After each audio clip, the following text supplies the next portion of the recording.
दोस्तों आज के वीडियो में हम डिस्कस करेंगे युवाओं में किडनी फेल होने के क्या कारण हैं और हमारा मॉडर्न साइंस क्या कहता है, हमारा आयुर्वेद क्या कहता है। क्या दोस्तों हम बिना दवा के किडनी से जितनी भी समस्याएं उत्पन्न होती हैं इन्हें ठीक कर सकते हैं? जी हाँ दोस्तों, हम अपने शरीर को स्वस्थ और निरोग रख सकते हैं अगर हम प्रकृति के नियमों का सही ढंग से पालन करें। क्योंकि दोस्तों ये हमारा शरीर है। हमारा शरीर किससे बना है? इसी मिट्टी से बना है और एक दिन हमारा ये शरीर इसी मिट्टी में मिल जाता है। तो दोस्तों अगर आप सही ढंग से नेचुरल तरीके से अपने शरीर की देखभाल करते हैं तो आप कभी बीमार नहीं हो। तो दोस्तों आज हम इसी टॉपिक पे चर्चा करेंगे। अगर मित्रों आज का वीडियो आपने सही ढंग से देख लिया और किडनी फेल होने के जो कारण हम डिस्कस करेंगे, इन सारे कारण को आप हटा देंगे, यानी कि नियमों का सही से पालन करेंगे, तो किडनी से संबंधित अगर कोई भी समस्या है उस समस्या को आपका शरीर अपने आप ठीक कर लेगा। अगर कोई समस्या नहीं है तो दोस्तों किडनी से संबंधी कोई समस्या आपको नहीं होगी। इन कारण को सिर्फ हटा दीजिए। हमारा आयुर्वेद क्या कहता है? हमारा आयुर्वेद कहता है कि सबसे पहले कारण को खोजो और उस कारण को हटा दो, बीमारी अपने आप ठीक हो जाएगी। क्योंकि दोस्तों हमारा शरीर में ऐसे ऐसे हार्मोन्स पाए जाते हैं, ऐसे ऐसे हमारे शरीर में तत्व पाए जाते हैं जो कि अपने बीमारी को खुद ठीक कर सकते हैं। दोस्तों किडनी जो है हमारे शरीर का महत्वपूर्ण अंगों में से एक है, इसीलिए दोस्तों इसका खास ध्यान रखना बहुत जरूरी है। लेकिन क्या आप कभी ऐसा कर पाते हैं? दरअसल आजकल के वयस्कों के साथ साथ युवा भी किडनी की समस्या के शिकार हैं। इस समस्या की खास वजह उनकी अनहेल्थी लाइफस्टाइल और गलत खान पान है। इस समस्या से छुटकारा पाने के लिए लोग तमाम चीजों का सेवन करते हैं, लेकिन क्या आप जानते हैं कि कुछ चीजें का गलत तरह से सेवन किडनी की समस्या को और भी बढ़ा सकती है? जी हाँ मित्रों, ऐसा करने से किडनी फेल होने का खतरा बढ़ जाता है। किडनी का सबसे महत्वपूर्ण काम है शरीर से टॉक्सिक और लिक्विड पदार्थों को यूरिन के जरिए बाहर निकालना। साथ ही यह शरीर में नमक, एसिड, पोटेशियम की मात्रा को भी कंट्रोल करती है। किडनी छोटी रक्त वाहिकाओं से भरी होती है जो रक्त से अपशिष्ट और अतिरिक्त पानी को छानने, उन्हें शरीर से बाहर निकालने में मदद करती है। तो दोस्तों आप जानते हैं हमारे शरीर में दो किडनी फेल हो जाती है और दोनों ही ऑटोमेटिक होती है। हमारी एक किडनी फेल हो जाती है तो दूसरी किडनी अपने आप काम करने लगती है। तो दोस्तों इस महत्वपूर्ण अंग को आप बचाइए। तो चलिए दोस्तों हम ये जानते हैं मॉडर्न साइंस क्या कहता है किडनी फेल होने के पीछे के कारण को, और हमारा आयुर्वेद क्या कहता है। फिर हम दोनों में डिफरेंट आपको बताएंगे, दोनों के पीछे का क्या रहस्य है, दोनों के पीछे के क्या तर्क है। फिर दोस्तों आप उसे हटा दीजिए, आप स्वस्थ व निरोग रहें। दोस्तों हमारा मॉडर्न साइंस कहता है कि किडनी फेल होने के कारण में अनियंत्रित डायबिटीज, हाई ब्लड प्रेशर का होना, ओवरवेट का होना, जेनेटिक्स होना, प्रोस्टेट की समस्या बनी रहना, आप इसका इलाज नहीं कराते हैं तो भी किडनी फेल होने के कारण हो सकते हैं। यूरिनरी ट्रैक्ट इन्फेक्शन, ये 6 कारण को मानता है जो हमारा मॉडर्न साइंस है। अब दोस्तों हमारा आयुर्वेद किसे मानता है, चलिए इसको देख लेते हैं। आयुर्वेद हमारा ये कहता है अधिक मात्रा में शराब का सेवन, दर्द निवारक दवाओं का आप ज्यादा प्रयोग करना, एंटीबायोटिक दवाओं का गलत इस्तेमाल करना, यानी कि समय से ज्यादा इसका सेवन करना। ऐसे कुछ लोग भी हैं, ऐसे कुछ प्रैक्टिशनर भी हैं जो कि दोस्तों ये एंटीबायोटिक दवाओं का धुआंधार प्रयोग करते हैं। हम उसके बारे में जानकारी नहीं रहती है और हम खाते रहते हैं। तो दोस्तों जब आदमी को रोग का पता नहीं चलता है तो दोस्तों एंटीबायोटिक दवा ले देते हैं, उसी के सहारे पर इलाज करते हैं। और ये जबकि हमारे किडनी में सबसे ज्यादा नुकसानदेह है, किडनी के लिए एक घातक है। इसके बाद क्या है? धूम्रपान, तंबाकू, गुटखा और गलत दिनचर्या, मॉडर्न लाइफ स्टाइल। और आयुर्वेद जो सबसे बड़ा कारण को मानता है वो है दोस्तों कोल्ड ड्रिंक्स, ठंडा पेय पदार्थ का अधिक मात्रा में सेवन करना, चीनी से बना हुआ कोई भी सामान, मैदा, रिफाइन किया गया तेल से बना हुआ सामान ही हमारे किडनी के लिए सबसे ज्यादा खतरनाक है। और दोस्तों आयुर्वेद ही कहता है हमारे शरीर में 3 दोष पाए जाते हैं, वात, पित्त, कफ। जब आपका ये वात, पित्त, कफ बढ़ जाता है तभी आपके शरीर में कोई भी बीमारी होती है, यानी 100% बीमारी जब शरीर का वात, पित्त, कफ बढ़ जाता है तभी होता है। और दोस्तों शरीर की एक्टिविटी का ना होना, आज हम क्या है लाइफ स्टाइल में जी रहे हैं, हर एक काम मशीनरी से हो रही है। ना तो हम योगा कर रहे हैं, ना तो कोई मेहनत वाला काम कर रहे हैं, ना तो हम एक्सरसाइज कर रहे हैं, ना तो हम मॉर्निंग वॉक कर रहे हैं दोस्तों, जिससे हमारे शरीर की एक्टिविटी नहीं रहती। देर रात तक या देर रात को गरिष्ठ भोजन या तली भुनी हुई चीजों का सेवन करना, ये सारे लक्षण कौन मानता है? ये आयुर्वेद मानता है। तो चलिए अब हम तर्क पे जानते हैं दोनों में क्या है। दोस्तों अब यहाँ पे क्या मान रहा है मॉडर्न साइंस? अनियंत्रित डायबिटीज। अब आपका डायबिटीज होगा कैसे? अनियंत्रित कैसे? पहली बात तो डायबिटीज ना हो, डायबिटीज होता क्यों है इसके कारण पे जाएंगे तो दोस्तों वो सारे कारण आएंगे जो आयुर्वेद में हमने बताया। कि जैसे आयुर्वेद क्या मानता है, मोटापा आपको कैसे आएगा, इसके पीछे का भी कारण है दोस्तों। जब आप गलत लाइफ स्टाइल है, बाहर का जंक फूड, फास्ट फूड ज्यादा मात्रा में खाएंगे और योगा एक्सरसाइज नहीं करेंगे तो आपको मोटापा आएगा। अब डायबिटीज क्यों होगी दोस्तों? डायबिटीज तभी आपको होगी जब आप लाइफ स्टाइल अपनाएंगे दोस्तों, देर रात को खाना खाएंगे, जबकि हमें खाना सूर्य डूबने के बाद नहीं खाना चाहिए। खाना हमारा जो आयुर्वेद कहता है वो कहता है सूर्य डूबने के 40 मिनट पहले आप खाना खा लीजिए, क्योंकि आपके पेट में जो ये जठर पाया जाता है, जठराग्नि पाया जाता है, जो खाने को पचाता है, इस सूर्य डूबने के बाद स्लो हो जाता है।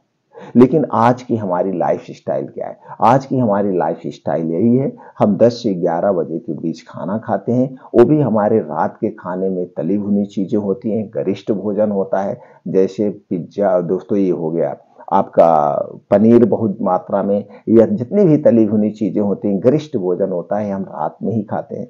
तो जो खाना आप दिन में खाते हैं वो खाना 3 से 4 घंटे में नॉर्मल तौर से पच जाता है। वही खाना रात में अगर आप खा रहे हैं तो उस खाने को पचने में दोस्तों 7 से 8 घंटे तक लगेगा, और जितना देर तक ये खाना हमारे पेट में रहेगा वो दोस्तों पेट में उतने देर तक हमारे लिए नुकसानदेह है। यानी कि ज्यादा देर तक जब पेट में खाना रहता है तो गैस, कब्ज, अपच यानी सड़न होने लगती है। तो रात पर खाना क्या हुआ, रात भर खाना आपके पेट में पड़ा रहा, तो जिससे पेट का फूलना, गैस हुआ, कब्ज हुआ, एसिडिटी हुआ। और दोस्तों आज के समय में देख रहे हैं 80 से 90% लोग गैस, कब्ज, एसिडिटी से परेशान हैं। सबके घर में पेंटाप्राजोल, ओमेप्राजोल, डोमप्रिडोन ग्रुप की दवा पड़ी होगी। सब लोग ब्रश करते हैं, एक कैप्सूल खाली पेट खा लेते हैं, नहीं तो उनके घर एंटासिड सिरप पड़ा होगा, एंजाइम का कोई सिरप पड़ा होगा। तो दोस्तों इससे आपको छुटकारा मिल जाएगा जब आप सूर्य डूबने के पहले खाएंगे। तो आप समझ गए डायबिटीज क्यों हुआ। डायबिटीज और दूसरा चीज है दोस्तों, किसी का नॉर्मल घर है, जिसका नॉर्मल घर है, जिस नॉर्मल घर का मतलब ये हुआ जिसकी एक सीमित फैमिली है, सीमित फैमिली, उसके घर भी जैसे 4-5 लोग हैं एक घर में, उनके घर पे भी 4 से 5 किलो 6 किलो चीनी महीने में लग जाती है, थोड़ा थोड़ा करके खा रहे हैं, जबकि चीनी हमारे स्वास्थ्य के लिए हानिकारक है। चीनी का ज्यादा प्रयोग करने से हमारे शरीर में खून गाढ़ा होता है और चीनी जल्दी से डाइजेस्ट नहीं होती है, क्योंकि इसे बनाने में प्रोसीजर किया जाता है और इसमें दोस्तों एक प्रकार का केमिकल मिलाया जाता है जिसे हम सल्फर कहते हैं, इसलिए चीनी को कभी नहीं खाना चाहिए। दूसरा मैदा इस सब के पीछे का क्या है? ब्लड प्रेशर आपका क्यों बढ़ा? आपका ब्लड प्रेशर तभी बढ़ता है दोस्तों जब आपको या तो कोई बीमारी है, किडनी से संबंधित बीमारी है, प्रोस्टेट की बीमारी है, तो आपका ब्लड प्रेशर बढ़ता है, या आप चिंता, डिप्रेशन में रहते हैं। और आज आदमी लगभग चिंता, डिप्रेशन में रहते हैं, काम का बोझ, पढ़ाई का बोझ, बच्चों को, ये तमाम चीजें हैं, घर का टेंशन है, तो आप टेंशन फ्री रहिए। टेंशन फ्री रहने के लिए आपको क्या करना है, जो कुछ काम करना है आप जिसके लायक उस काम को निपटा दीजिए, बहुत ज्यादा टेंशन मत लीजिए। और इसके लिए आप योगा, प्राणायाम, मेडिटेशन, यानी कि जो मॉडर्न साइंस मानता है इसके पीछे के तर्क पे आप जाएंगे टोटल इसका उल्टा आयुर्वेद आयुर्वेद यही कहता है कि ये चीजें आप हटा दीजिए। तो करना क्या है, आपको यही करना है कि जो उसके कारण मोटापा आता है, जिसके कारण ब्लड शुगर बढ़ता है आपका, ये सारी चीजें आप हटा दीजिए, बीमारी होगी नहीं। और आज का युवा भाई क्या कर रहे हैं, आज के सारे युवा भाई शराब का धुआंधार सेवन करते हैं। दोस्तों अभी किसी भी अंग्रेजी शराब की दुकान पर या दोस्तों देसी शराब की दुकान पर आप सामने देखिए किस तरह से जम के भीड़ लगी रहे, लोग लाइन लगा लगा के इसको खरीद रहे हैं और इसका सेवन कर रहे हैं। जबकि शराब पीने से आपकी किडनी पर लोड पड़ता है और किडनी फेल होने के सबसे बड़े कारण यही है, किडनी से संबंधित बीमारी होने का सबसे बड़ा कारण यही है। तो आप शराब का सेवन मत करिए दोस्तों, ये हमारे स्वास्थ्य के लिए बहुत ही हानिकारक है। शराब पीने से किडनी तो फेल होती है, उसके साथ साथ दोस्तों क्या होता है, लीवर का कैंसर होता है, लीवर से जुड़ी हुई तमाम बीमारियां आपको होती है। इसका सेवन कर दीजिए, बंद कर दीजिए। और दोस्तों आज देखते हैं बीड़ी सिगरेट तंबाकू लोगों का फैशन बढ़ता जा रहा है, तो दोस्तों इन सब का आप सेवन मत करिए। और अगली चीज जो सबसे खतरनाक है, जो हमारे शरीर के वात पित्त कफ तीनों को बढ़ाता है, वह ठंडा पेय पदार्थ है, ठंडा पानी है। दोस्तों हमें ठंडी चीज कोई भी सूर्य डूबने के बाद नहीं लेनी चाहिए। वैसे आयुर्वेद तो ये कहता है आपको लेना ही नहीं चाहिए, आपको अपने शारीरिक टेम्परेचर के हिसाब से उतनी ही गर्म चीजें लेना है, उसी हिसाब से लेना है। नॉर्मल पानी पीना है, तुरंत नल का चला हुआ आप पानी पीजिए, लेकिन गर्म करके दोस्तों ठंडा पानी मत पीजिए। और जो कोल्ड ड्रिंक्स आप पीते हैं, कोल्ड ड्रिंक्स में क्या बना है वो चीजें आप बना के घर पे पी सकते हैं। जैसे दोस्तों कोल्ड ड्रिंक्स में आपका क्या है, चीनी है, पानी है, सोडा है, और उसमें एक बेस डाल दिया जाता है, जिस बेस का जिस स्वाद में बनाया जाता है। तो क्या ये सारी चीजें घर पे बना के आप उसे पी सकते हैं? और वो भी दोस्तों यही घोल करके आप रख दीजिए किसी प्लास्टिक की बोतल में, 6 महीने बाद आप इसे पी सकते हैं? नहीं पिएंगे। और जिस चीज में रखा जाता है यानी प्लास्टिक में रखा जाता है, प्लास्टिक कैंसर कारक तत्व है। ये सारे कारण है। तो कोल्ड ड्रिंक्स ठंडा पेय पदार्थ फ्रिज में रखा हुआ कोई भी सामान आप मत खाइए। किडनी क्या आपके शरीर में कोई बीमारी नहीं होगी। क्यों नहीं लेना है ये भी आप थोड़ा सा तर्क जान लीजिए। दोस्तों हमारे शरीर का टेम्परेचर 37 डिग्री सेल्सियस होता है। तो जब हम कोई भी ठंडी चीज लेते हैं तो क्या हुआ, 37 डिग्री सेल्सियस तापमान होता है, यानी कि हमारा शरीर गर्म रहता है। आप छू के देखिए, जब कोई आदमी मर जाता है तो सबसे पहले उसके हाथ को हम देखते हैं कि हाथ गर्म है ठंडा है कि नहीं है। अगर उसकी शरीर ठंडी हो गई तो हम जानते हैं उसका राम नाम सत्य हो गया। तो जब हमारे शरीर का टेम्परेचर इतना है तो क्या करें, तो इसीलिए कहा जाता है हमें रूम टेम्परेचर का खाना खाना चाहिए, ठंडा नहीं लेना चाहिए। रूम टेम्परेचर का पानी पीजिए, आप हमेशा स्वस्थ रहेंगे और आपके शरीर का जो वात पित्त कफ है ये तीनों बैलेंस में रहेगा। लेकिन आज की क्या लाइफ स्टाइल है, अगर पूरा समय रात भी पूरी पार्टी चलती है, जैसे दिन कोई फंक्शन हुआ तो फंक्शन में क्या होता है, ठंडे पानी रखे जाते हैं, कोल्ड ड्रिंक्स रखा जाता है, तो पूरी रात हम पीते हैं। तो दोस्तों हमारा वात पित्त कफ तो बढ़ेगा ही, और जब हमारा वात पित्त कफ बढ़ेगा तो दोस्तों हमारे शरीर में 100% बीमारियां प्रवेश करेगी। तो दोस्तों ये आप छोड़ दीजिए और थोड़ी सी दिनचर्या आप अपने दिनचर्या पे चेंजिंग करिए। दोस्तों सुबह 5 बजे उठने का प्रयास करिए किसी भी कीमत पर। दोस्तों जब आप सुबह 5 बजे उठते हैं तो आपको 2 घंटे का एक्स्ट्रा समय मिल जाता है अपने काम को करने के लिए। ऊपर से आपकी शरीर की एक्टिविटी बढ़ जाएगी। अगर आप 5 बजे उठिए, 2 से 3 गिलास गुनगुना पानी पी लीजिए। 2 से 3 गिलास जब गुनगुना पानी पीते हैं तो आपके शरीर में तुरंत एनर्जी आ जाती है। पहला फायदा तो ये हो गया।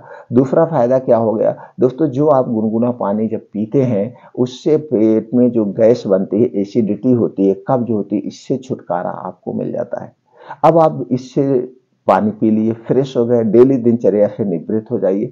5 बजे घर छोड़ दीजिए किसी भी कीमत पर। अब 5 बजे से 7 बजे 2 घंटा आप अपने लिए निकाल लीजिए। इसी 2 घंटे में आपको 5 से 6 किलोमीटर का मॉर्निंग वॉक करिए। मॉर्निंग वॉक जहाँ पे मिट्टी वाली घास हो उस पे करिए। इसके बहुत सारे बेनिफिट्स है। जब आपका मॉर्निंग वॉक कंप्लीट हो जाए तो वहीं बैठ के 2 योगा करिए, अनुलोम विलोम और कपालभाति। इसी 2 योगा में संपूर्ण योगा समाहित है। इस 2 योगा को को अच्छे से कैसे करना है, यूट्यूब पे बहुत सारी वीडियो मिल जाएगी, किसी का भी वीडियो देख के कर सकते हैं। उसके बाद वहीं बैठ के कुछ और योगासन करिए, जैसे वज्रासन, शीर्षासन, सूर्य प्राणायाम, ये सारी चीजें करिए। और लास्ट में 10 से 15 मिनट आप मेडिटेशन करिए। मेडिटेशन करने से दोस्तों आप अपने अंदर की शक्तियों को जागृत करते हैं, आप अपने आप पर विजय हासिल करते हैं। तो दोस्तों इतना अगर आप डेली कर रहे हैं और ये सब करते समय आपके साथ मोबाइल फोन से नहीं होगा, अगर ये डेली कर रहे हैं तो दोस्तों आप आपकी शरीर की एक्टिविटी बनी रहती है, आप स्वस्थ रहते हैं, निरोग रहते हैं। तो दोस्तों ये लाइफ स्टाइल अपनाइए, आपको दवा की जरूरत ही नहीं पड़ेगी। यहाँ पे सिर्फ हमने ये सोचा कारण को हमें हटाना है। तो ये सारे जो किडनी फेल होने के कारण हैं, इन कारण को आप हटा दीजिए, आयुर्वेदिक रूल्स को अपना लीजिए, आप देखिए हमेशा स्वस्थ और निरोग रहेंगे। आयुर्वेदिक रूल में यही अपनाना है कि दोस्तों जो आपका शरीर बना है, किससे बना है? 5 तत्वों से बना है। तो आपके शरीर में कभी किसी पोषक तत्व की कमी ना हो, इसके लिए आप पोषक तत्वों से युक्त खाना खाइए। हमारा शरीर में 3 दोष पाए जाते हैं। हमारे शरीर में 3 दोष कौन से हैं? वात, पित्त, कफ। ये वात, पित्त, कफ को बढ़ने मत दीजिए, आप कभी बीमार नहीं पड़ेंगे। तो और दोस्तों क्या करना है? आपको आयुर्वेदिक दिनचर्या अपनाना, यानी खाना खाने के नियम, पानी पीने के नियम, सोने के नियम, इस सारे नियम को आप सही ढंग से फॉलो करेंगे, पूरी जिंदगी आप स्वस्थ और निरोग रहेंगे। कोई आपको बीमारी छू भी नहीं पाएगी, दोस्तों छू भी नहीं पाएगी। फिर मिलते हैं अगले वीडियो में।